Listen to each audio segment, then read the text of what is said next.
11,000 years ago, Ontario was changing. The latest in a series of glaciers blanketing North America was receding, leaving in its wake new lands scoured clear by the ice sheet. First Nations folks will tell you they have always been here, and Western science really doesn't have a whole lot to disagree with, because as long as it has been possible to live here, people have been here. The evidence for Ontario's earliest inhabitants shows up in some unexpected locations. In 1908, workers digging a tunnel for the Toronto Islands made a remarkable discovery. The footprints of a group of people were found pressed into clay below the soil. At that time, on the shoreline for Toronto would have been about a kilometer, 1.8 kilometers further out. It's theoretically possible that you could have a clay deposit, lake clay, where a family was moving northward towards what is now Toronto, towards what is now the Toronto shoreline. So you can imagine the surprise of a construction crew in 1908 as they're tunneling along, and they expose this surface and find footprints in it, and immediately they're just totally gobsmacked as to what this might mean. The construction foreman immediately called the expert of the time, Dr. A.P. Coleman, who investigated the footprints. But even for such a remarkable discovery, construction had to continue. All we have today are a few sketches and some second-hand eyewitness accounts. It's a story, if that were found today, can you imagine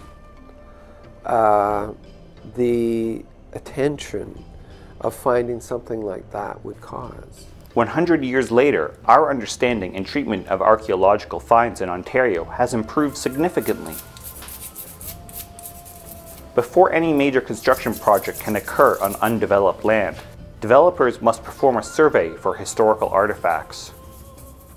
Most archaeologists who study this period suspect that there probably weren't any more than 500 to 800 people living in Ontario at that time. The environment at that time was quite different. It was probably open spruce forest, kind of a taiga-like environment. These early settlers, defined by their characteristic spear point, spread into Ontario, following big game into tundra grasslands. Caribou, stag moose, and woolly mammoth and mastodon. Let's talk about someone on the Davenport Ridge, which is the Lake Iroquois shoreline. If they're on that shoreline 11,000 years ago and they spot mastodon in the basin, would they have hunted that? And the answer is probably yes. Have we found evidence of that? No, not here in Ontario. To sustain their lifestyle, these hunters needed two primary resources: stones suitable for making tools and water. Potable water is a human need. It's probably the most basic human need. We know just by looking at their distribution on the landscape, about 95% of the sites are within 300 meters of water.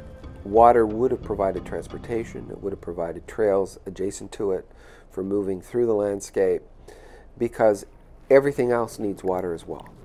Water is necessary for researchers today also. Using isotope analysis, researchers can determine the location and age of artifacts by the natural decay in the oxygen atoms left behind by water. We've actually, in later periods, been able to ascertain through isotopic analysis, in using drinking water as a proxy for where people were raised, if you like.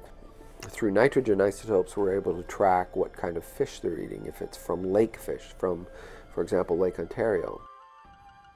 Archaeologists don't have a lot to go on. If you're talking about population in the hundreds, and really, environmentally, the only thing that survives the millennia, survives 11,000 years, are stone tools, then we have an incredibly limited window to look at their life.